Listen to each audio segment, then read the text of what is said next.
Hi, I'm Macy. And I'm Missy. We're best friends and business partners. And each week, we're going to bring you a quote that inspires us, and we're going to talk about it. Join us as we break down our favorite impactful messages for leadership and share how you can apply them to lead with confidence and purpose. Get ready for a fun and authentic journey into leadership, life, and everything in between.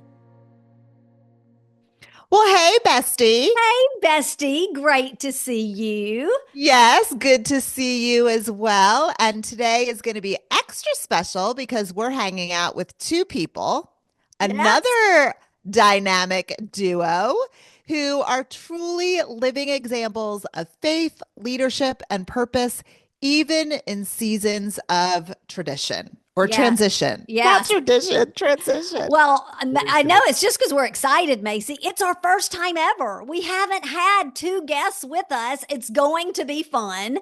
And listeners, you're going to love them. Trip and Rebecca Healey have been pastoring and serving others for years. And right now, they're in an intentional season of rest. That sounds amazing. And these two have 7 amazing kids. Seriously, 7. 7. And they have been trusted voices in their community for a really long time. I mean, I'm having a hard time getting over the 7. I could barely manage 2. Me too. Oh, and we're talking 7. My God. Okay, so let's get started. Agreed. All right. Welcome, Trip and Rebecca Healey. How are you both today? Hello. How are you guys? We're awesome. We're really excited about this one. We are so excited for this conversation today. All right. So I'm the quiet one of the group, so I'll let him, lies. I'm gonna let him talk the most. No, lies. You're gonna talk equally. So what we would love for you both to do before we dive into the quote, which actually is more than a phrase than a quote, but we want our listeners to get to know you. So share with us some background so our listeners feel like they can get to know you as we're going through the episode. Who are you? Who are the Healeys? So I'll give my piece real fast, and then she'll fill in all of the gaps. As she always does, Trip. Yeah, we're this. Yeah, got gaps, and I got gaps. All right, fill them in for us. Together, we got no gaps. Yeah, that's Sylvester Stallone for you. I think I was Rocky 3. Stop it! Nobody cares about your quotes. Maybe 4. You guys are a trip. No pun intended. So I've been pastoring for the last 24 years.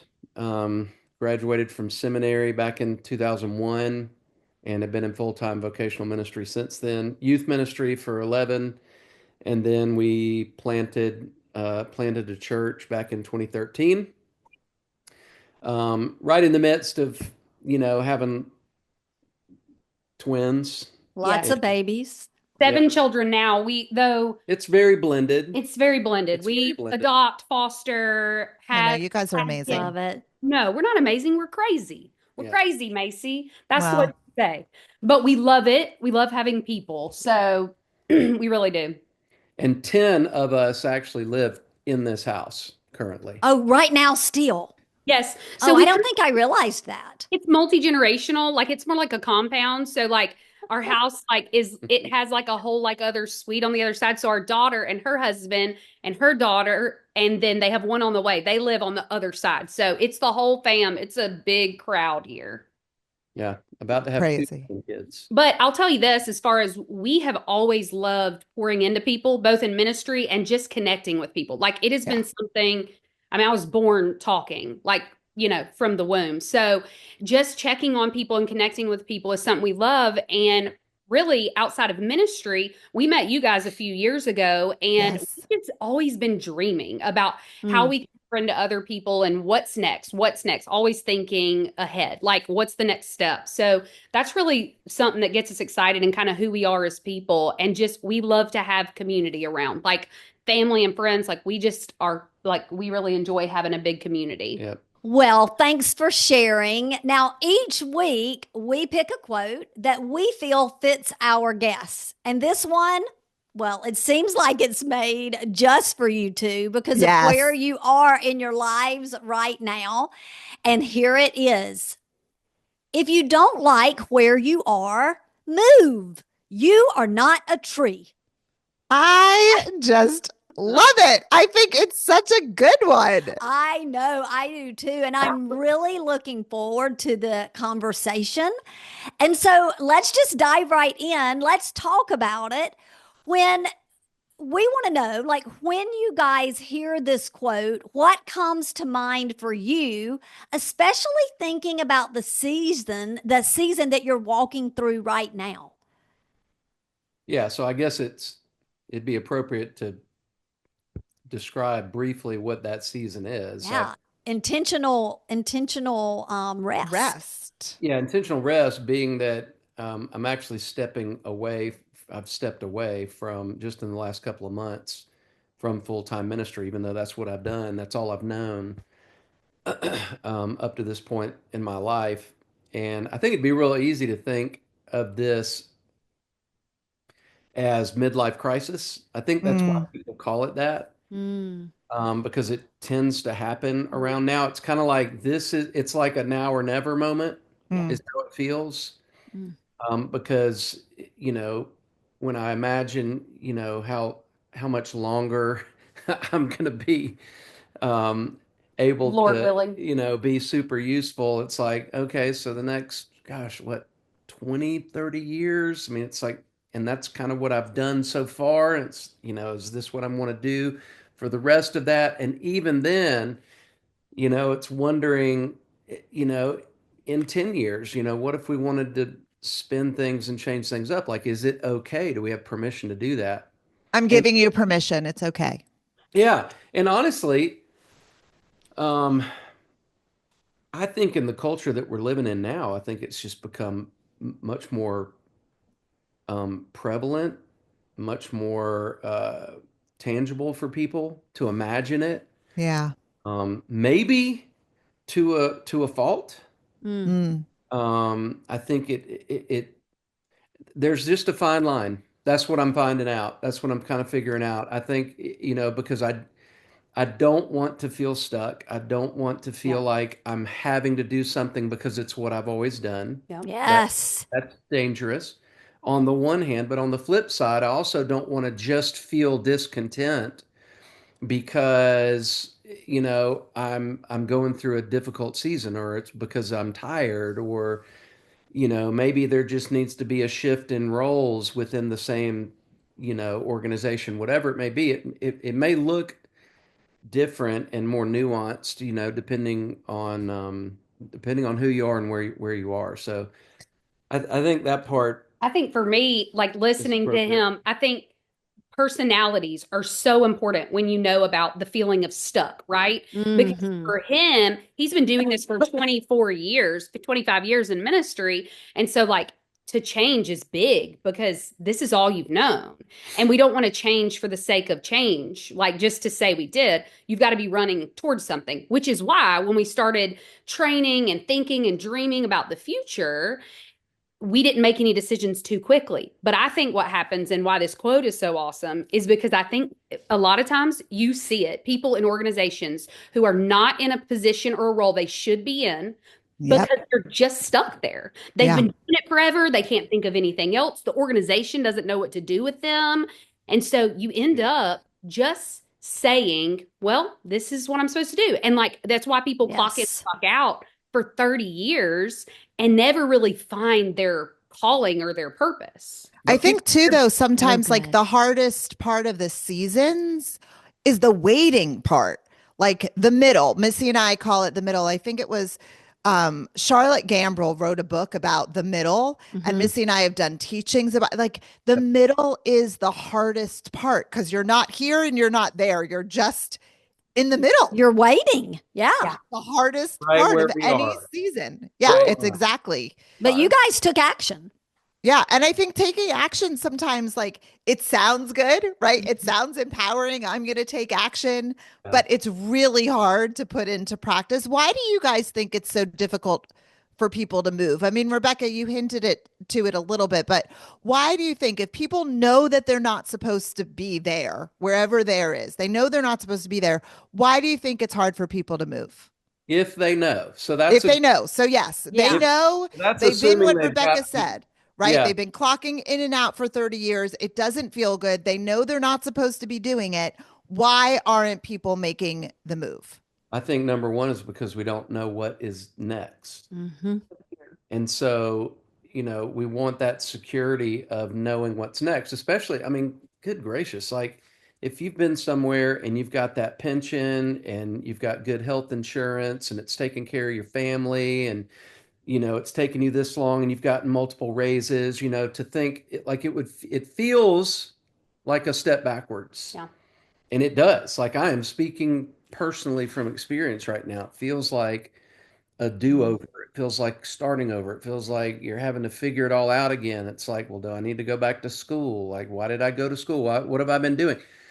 Instead of seeing everything that has happened over the last 25 years as the foundation, as the building blocks, as, and something somebody said to me just a couple of weeks ago, and it really struck me. He said, and this was an older pastor, he's retired now, but he was kind of speaking into me because I was like flailing. It was like, I don't know what I'm going to do. And he said, Trip, he said, God hasn't shown you yet what you're going to be remembered for. Oh, that's a good. tweetable. If only we tweeted. It's not even called Twitter anymore, but and I'll be honest with you, I started crying. Yeah. Wow. See, I always have this, I don't know, I guess I'm just it's weird because I'm very much a planner. I like, organization, but I love change. Like I love change. I mean, I've moved to different cities without knowing people, and maybe I was a little bit younger, starting over in careers. I don't know. I think it's exciting. I love what you guys are doing. Well, there's an excitement factor, I think, to it, Macy, but it's that fear, right? But I always say when you have that fear and excitement and when they kind of collide, like that's the fertile ground that something you almost know it's the right going thing to happen. Yes. And I would say that you both made a really brave decision to step back from pastoring in the season to see what was next. I made a really hard decision. I never thought I would do anything but teach school when I was a little girl. And I changed and had a totally different career, had a franchise for children, did other things. And then I made another big transition. So I could go back and point to how I knew when it was time to move, but this isn't about me. How did you guys know it was time to move, so to speak? That's a good question. That's the $1 million question. I'll start with several years ago. Okay. When we planted the church and then we transitioned into a new space and we were getting ready to get into a building, I could just see probably 3 or 4 years ago, COVID was like, things slowed down enough for us to breathe and go, what do 20 years look like for us? What does it look like 20 years from now? And that's a long way. It is. As fast paced as we live with 7 kids, and like, I just felt like 20 years is going to be here in no time at this pace. And we need to be sure we're like in the trajectory of where we want to be going. Sure. And we still love the local church. Like we still both passionately love the local church and know that community and local church, but we both had such a passion for leaders and people of influence. Like we had connected with people and we're like, oh, this is so much fun, but we don't have time to do this. Well, I'll tell you, you say like, how did you get there? Time, because a lot of people make the decision and they pick up and move their life. We've been praying about this and dreaming about this for a while. Well, since I met you, and that was in 2019. Yes, we have been dreaming about this season. Was it really? Yeah, it was. Yeah. COVID. Yeah. Was it really? Yeah. Time flies. That's been a long time. So, my brain works in bullets, a little bit. And so I think as you go, some things begin to crystallize as you look back, of what kind, and it may be different for everybody, but I think maybe there's some basic principles to this. Mm-hmm.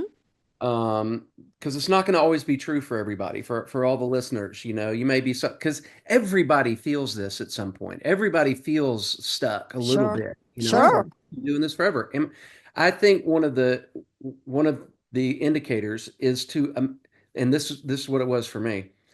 I tried to imagine myself in 10 years or in 20 years doing what I was doing, and I couldn't imagine it. Oh, wow. Wow. Like I could make myself imagine it, but I really couldn't see myself. I was like, am I really going to be doing this? Because there were just parts of it that aren't just hard, because there's parts of pastoring that are hard for every pastor. But it was really hard for me. Things that I never really overcame. That never became just super, super duper natural and easy, and just sermon preparation. And that's hard for everybody, because it literally is like you're in labor every week trying to give birth. It's like every single week. And I apologize, I'm speaking with 3 women here, Yeah, what do you know about that? Yeah. Nothing. I've heard that it is like similar to that. It's nothing like it, Trip. Nothing. There is a sense of pain that goes into it every week, and I just never I adjusted to the pain, but I never got to where I was okay with it, where I actually enjoyed it. And 20 years later. And so that was a little scary for me. And what that does, when you try to think and you can't imagine 10 or 20 years down the road doing what you're doing, that's when you feel that's scary. Yeah. That's when you feel stuck. It's like, oh, well, what am I going to do? And then I think another one, and this is, kind of along the same lines. It's this is kind of twofold. First being you lose vision for what's ahead next. Because when you're in any job, in any position, if there's not some vision in front of you, it just lacks some excitement. Sure. You have to know where you're going. Yeah. I mean, it's always what you're like moving toward. Right. Like you can't get in a car and just go on a road trip. Like you're not going to know where you're going. Like and you wouldn't even be excited. Right. And you're going to be like, am I supposed to be here? Like, I don't know. Is this really where I'm headed? So I love that there needs vision. What's the second part? Kind of gives you that, right? Yeah. And it doesn't have to be super exact, and you don't have to. I mean, it sure helps. Like that's really nice. But it may just be that 1 year, 3 year, 5 years down the road, having something that you're aiming for. But then when you lack vision, the day to day, you just don't want to do it anymore. Yeah, there's nothing exciting about it. Where am I going? What am I doing? Right? It just becomes the blah. It becomes some of the things that the first 10 or 15 years really in ministry for me that I sort of thrived in. The details, the nitty gritty, the reinventing this, making this better, make it better, make it better. That's always, just like a mantra for me.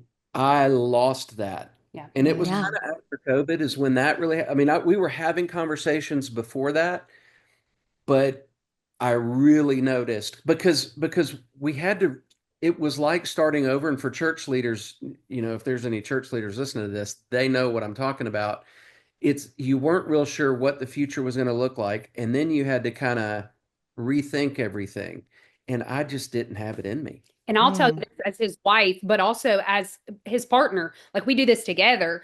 For me, it was when I realized he was getting excited. So we started doing this other emo preacher thing and I watched him get excited. Like it was like, he would start content creation and different things. And I'm like, oh, he's loving this. And that's when I realized that's where the whole, you need to find your niche. You need reevaluate.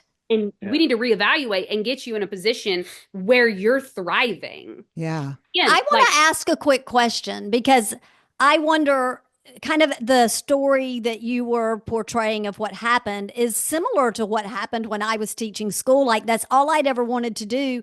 And then I got into it and I was having to focus on standardized tests and all these things. And there was a level of disappointment. Like, this isn't what I signed up for. Right. Right. And so I think that's why the excitement maybe isn't there. The vision leaves because you're like, I'm stuck here and this isn't what I thought I signed up for, maybe. Yeah. So all of that, and this is kind of where I came to, when all of those things begin to happen, you stop leading. Still the point leader, the buck stops with you, but you don't care enough, really. You check out. And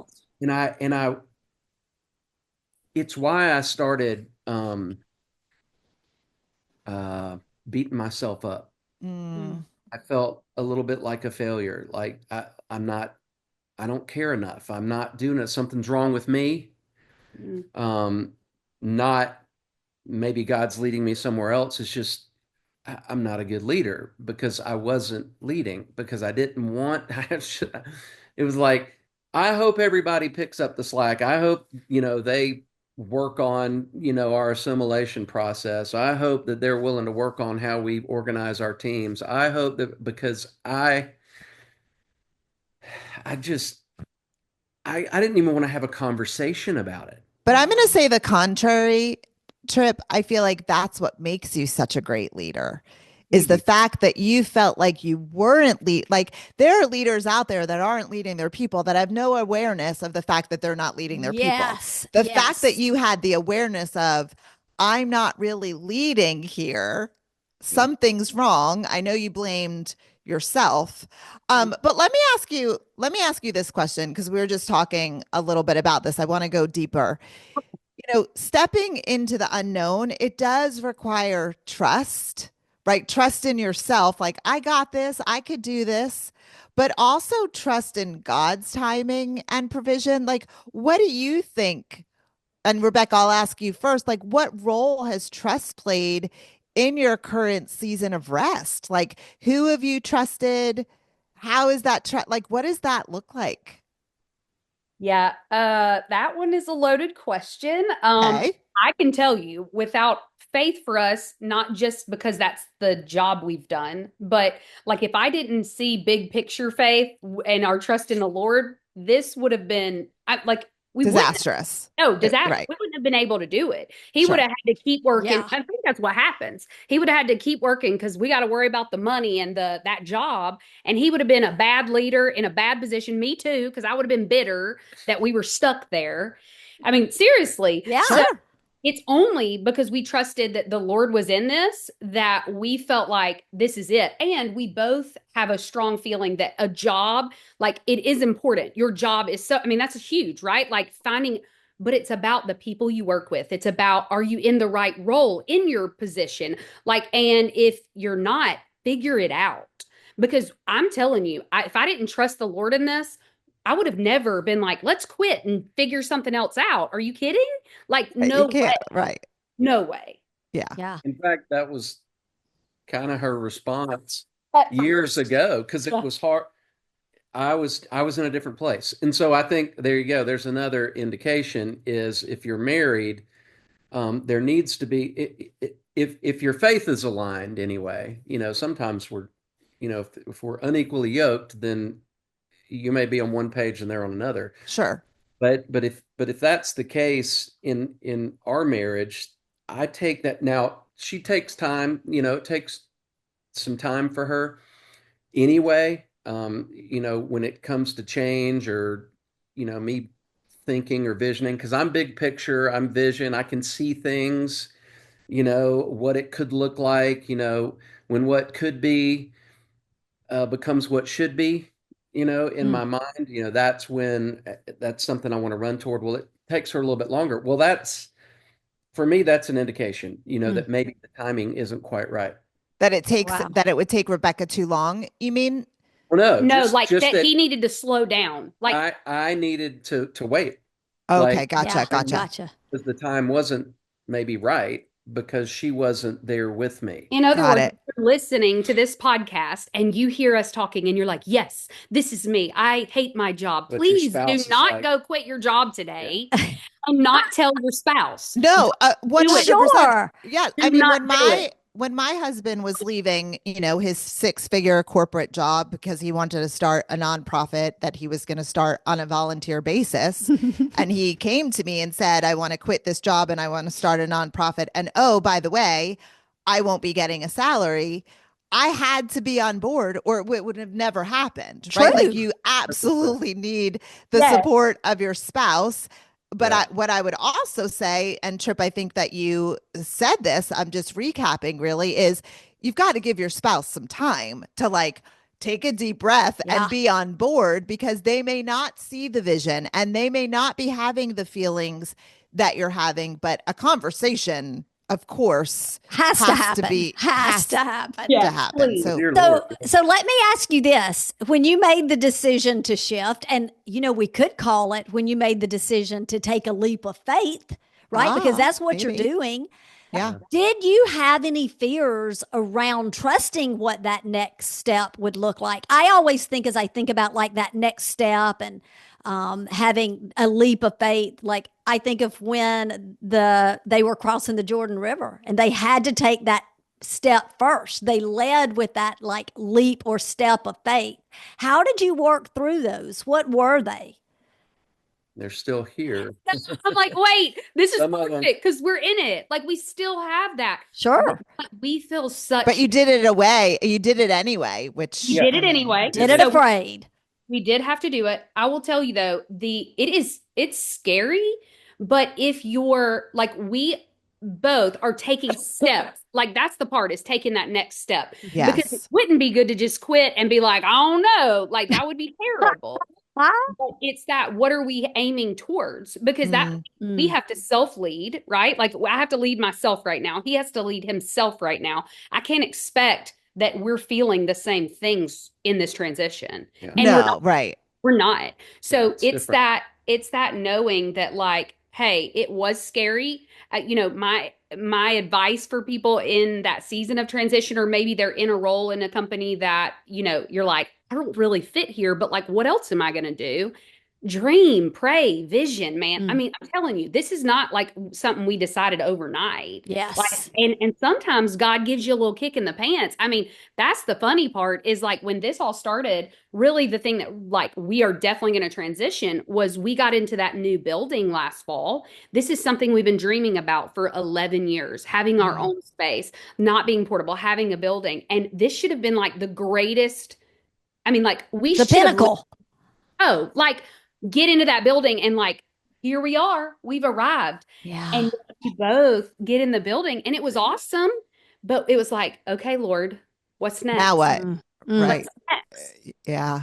I saw a quote. This is going back, gosh, I want to say like 11 years ago. Like this is how impactful. This is when I think social media is really great. I saw a quote on Facebook and it said, accept the things that you cannot change or change the things that you cannot accept. And I like literally that day I went in and I resigned from my corporate position because there were so many things that I could not accept. And there were so many things that they wouldn't let me change that I was like, well, I could change one thing. And that is, here are my keys, here are my credit card, and here's my notice, right? Like, were you scared to death? Or no, you were resolute in your decision. I think I was resolute because I didn't love it there. And like, I didn't like how I was being treated. And that's like a song for another day. But I think just like that sometimes is the power of like, we have to take control. Like, how long are you going to be miserable? Like, how long are you going to complain about where you are? At some point, you have to take the responsibility. Yes. Yeah.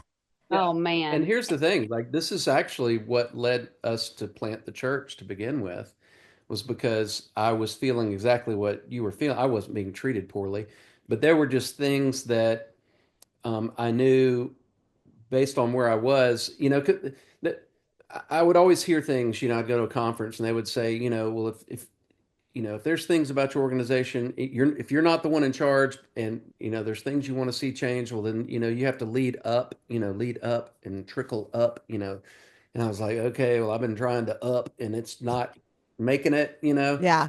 And so there were just some things that I wanted to see, look different. And so that's when that vision started. But it wasn't just, and I've said this a million times to people, I said, it can't be, a vision is not what you're wanting to leave behind. It needs to be what you're running toward. That's And good. Yeah. and so there were a couple of years there when I was still youth pastoring where I was like, if I left now, it would just be, I'm just running from something. Mm-hmm. We had a guest not that long ago, and he said, you can't be running from something. You have to be running toward it. Yeah.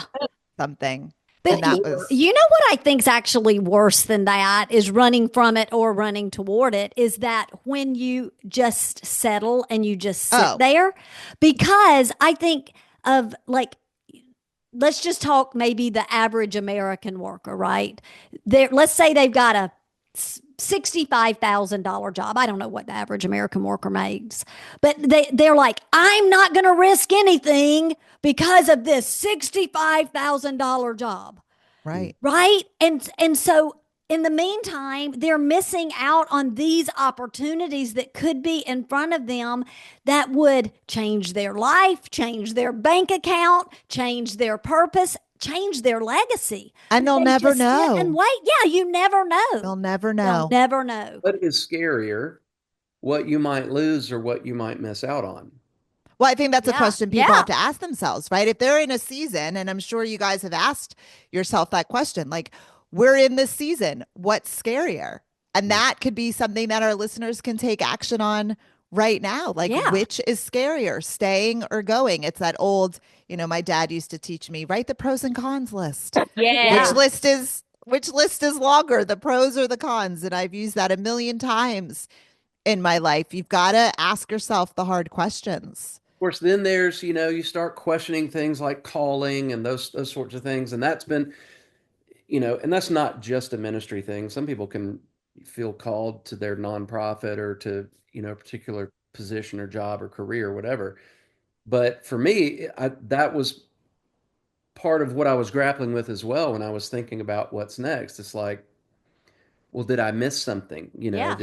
Was I supposed to do this? And that's when I finally, and this was probably a few years ago that I realized this. I was like, I know we were called to plant this church. 100%. I don't know, and now I realize I wasn't. I don't know that I was called to manage it beyond starting it. Now, getting started is more than opening the doors on day one. There's self-sustaining. It's a business. Yeah. I mean, it's getting things going. And so, I think the first 5, 6, 7 years, that was probably my sweet spot. For sure. Yeah. And that's about the time that I guess we met y'all. And, that was probably around 2019 and things started, just being called into question a little bit in my mind.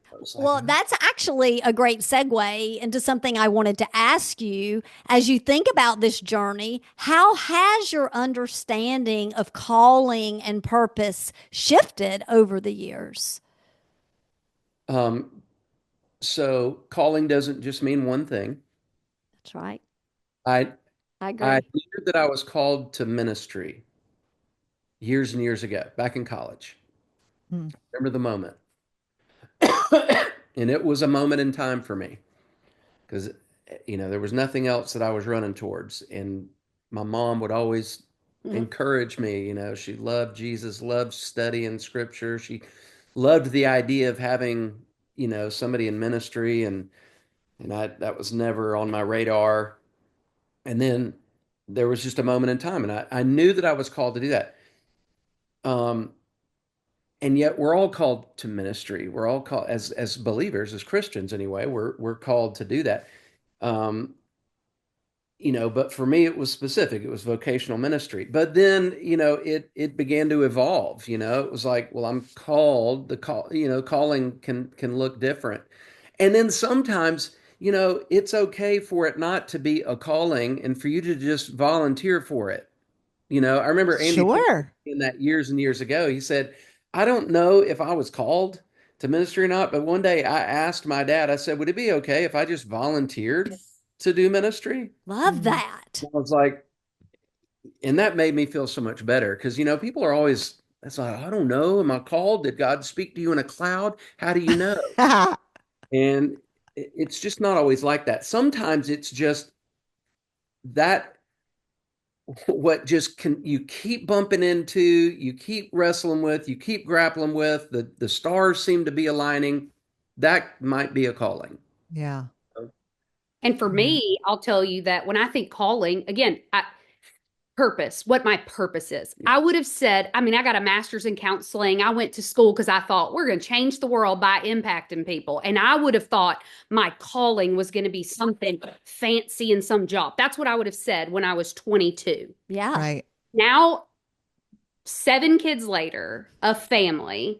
For me, calling is not a job, but it could be like I could see myself in any company, in any position, my purpose. Which makes this really difficult because she could imagine doing just about anything. But my purpose is to add value to people. And it is to tell somebody else, hey, I have spoken with you. We met together and I just want to call out your gifts. That is not a calling that involves a certain job.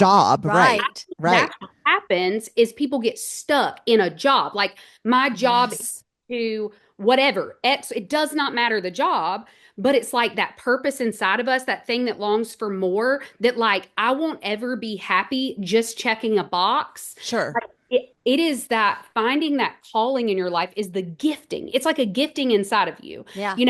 And I think that if people, no matter what position they have, what job they work for, what career, but finding whatever it is, how God created you uniquely, no matter faith. That's the other part is it's not related. It's just, I believe God created me with different gifts and ours are literally polar opposite. I've listened to y'all and I always laugh because Missy is me. She is like, everything. And Macy's like, let's organize. Like, we need to talk. Like, hey. Yes, you know us well. Oh, and like, I am Missy and this over here, Macy. And so it's funny, but then we've connected with you guys and like, I gain wisdom and knowledge from both of you because God created you different. That's y'all, right. The gaps thing. Is that going to be your favorite quote of all time? It might be. It might be. You got gaps. Together we got no gaps. Together we got no gaps. But it's the power of partnership. It is the power, and it is what makes it exciting about the future for us because we are made so differently. Yeah. So, like, I'm like, hey, I can tell you who's going to handle the organization stuff. That's right. Yeah. Let me ask you this as kind of we get to the backside of the episode. How much growth is happening and how is it showing up? Growth in your marriage, growth in your family, personal growth, like growth in your faith. Yeah. Can you it may be difficult to define, but I really want our leaders to understand that growth is happening even in the middle, even in the waiting. What might that growth look like for you all? Great question, Macy. Well, thank you. It is, and that's big. That's so big because we're always growing, right? Yeah. Well, we should be at least. We should be, yeah. Well, something is growing. It may not be in the right direction, but growth is painful. Growth is change. But it's not, when we planted the church years ago, I remember, one of the quotes that would get thrown around is healthy things grow, healthy things grow. I remember thinking, yeah, but unhealthy things grow too. Weeds grow pretty good. So weeds, molds. Yeah. Yes. You're growing. I think, and again, it's like all of a sudden quotes keep popping in my head. I remember hearing this years ago as well, is that because experience, right? Experience is what helps you grow. Oh, well, John Maxwell, he says this all the time. It's not experience isn't what teaches you, it's evaluated experience. Yes. And that's what we're doing right now. And so we're trying to evaluate where we've been, what has brought us to where we are, What we can change. Because I mean, it has been extremely rocky for me personally. Just internal stuff, mind, negative thoughts, invasive thoughts, like that has been my battlefield for the last few years, and it has played into part of this. And so we're still in the middle of like figuring this out, but I do know it's painful. Yeah, growth is big. It can be. It Sure. can be. I think why they call it growing pains. Like when you think about a seed, what has to happen to a seed, it has to break open. That's right. There's a lot of pain, and at an atomic level, there's all kinds of things happening, and it's intense, and that is what we experience. Yeah. But good. It will either wreck us, or we can allow it to shape us into who we are. And I mean, the truth is, we don't grow a whole lot during the easy seasons. No. Right. Right. We're just too good at being lazy. That comfort zone. Yeah. I love the idea, though. I love the idea of an intentional rest period. Missy and I also, we often talk to the leaders that we train. You've got to slow down to go fast, because in today's world, there's not a lot of slow down time, and you have to be intentional. Yeah, I don't know that it's, about it. I mean, it should be. It is. As much as it is space. You've got to create space. Yeah. Well, that's so good. And for our listeners, it's time to share the big idea for the week. If you only take one thing from this episode, let it be this: growth requires movement, right? Movement requires action, and action requires trust. Sometimes it's easy to feel stuck because we're scared, but we aren't planted permanently like a tree. We're designed like those seeds to step into new seasons, even when it feels uncertain. Trust is often the bridge between where you are and where you're supposed to be next. Yeah. I mean, your current situation is not your final destination. Just because you're resting or stepping back or slowing down, you are not stuck. And movement isn't always dramatic. Sometimes it looks like resting. Sometimes it looks like reevaluating. Sometimes it looks like preparing. And even a quiet season can be full of purpose if you just trust the process. Yes. So, Trip and Rebecca, we want to ask you, if our listeners want to take one action step right now connected to today's quote, if you don't like where you are, move, you're not planted, you're not a tree. What is one action step that our listeners, what would you encourage them to do today? Talk to somebody you trust. That's good. I mean, if you're a Christian, counsel. The obvious thing would be, well, you need to be praying about this, and but I think seeking wise counsel, not a yes man, right?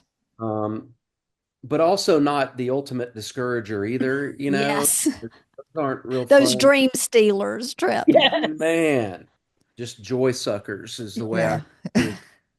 Yeah, Rebecca, anything that you would add? So seek good counsel. Yes. And mine would be that if it's been in the back of your head for 5 years and you've been praying about it, dreaming about it, thinking about it, get it on paper, tell somebody. Don't just sit in your misery, because that's what people do. I hear people that just sit in their misery. Quit sitting in it. You're not stuck. We hear it all the time. Yeah, and I think it's called a calling, because that call is not going to go away. Right. If you don't answer the call, it's gonna keep ringing. It is for sure. Well, thank you both so much for being here and sharing your hearts and your leadership journey, and quite honestly, your trust in the bigger story that God is writing. Before we let you go, how can our leaders stay connected with you? Okay, so we this is one of those, because we're in transition, it'll be interesting. Okay. So follow along because it could change. Right now, the thing that we're most connected through is on social media, the camo preacher, which is funny because he'll still be the camo preacher, even if he's not a pastor or, but we're very into the outdoors and like bringing our family around the outdoors and like, doing things. We live in the country. And so the camo preacher is our most used. We can also put a link in the profile. Yeah, we'll put it in the show notes. I think the camo preacher needs a podcast. Oh, yes, I agree. I'm just saying. It's something, it's on the list. It's in there. It's on the list. I see it. I feel it's coming. I do too, Macy. Way to speak it. And we always love to ask our guest, what's your favorite leadership quote? So we'll start with you, Rebecca. What's your favorite leadership quote? Okay, so we both are terrible at favorites because we are like the living house of quotes. So coming up with one, right? Very difficult. I will tell you this, though. This one, I would say, is one in this season. That's, so that people don't care how much you know till they know how much you care. Yes. That's a good one. Man, that quote it just right here. Yep. Yeah. It's so good. Trip, do you have one? Yeah, for me, it's a life principle, really, and it's Andy Stanley. But if there's one thing that has continued to come back over and over and over and over and over again, it's direction, not intention, determines destination. What we've been talking about. You may want to get here, but if you're not moving in that direction, you'll never get there. Yeah, you have to know where you're going, and that will apply to every part of your life. Absolutely. And listeners, do you have a favorite leadership quote? Let us know, and we might spotlight it on a future episode. And we'll be back next week with another quote and more leadership insights. And you know what we're going to do, bestie? We're going to talk about it. Thank you. All right. Have a great one. Thank you, Trip and Rebecca. Bye, bestie. Bye, bestie. We want to thank you for listening. If you're enjoying this podcast, please show us some love by clicking the 3 dots to download the podcast. Leave us a 5-star rating on your podcast app and talk about it with other leaders to help them find the show from any of the major podcast apps. We'd love for you to follow us on social media too. Mpactful with an M _ messages on Instagram and Mpactful Messages on LinkedIn.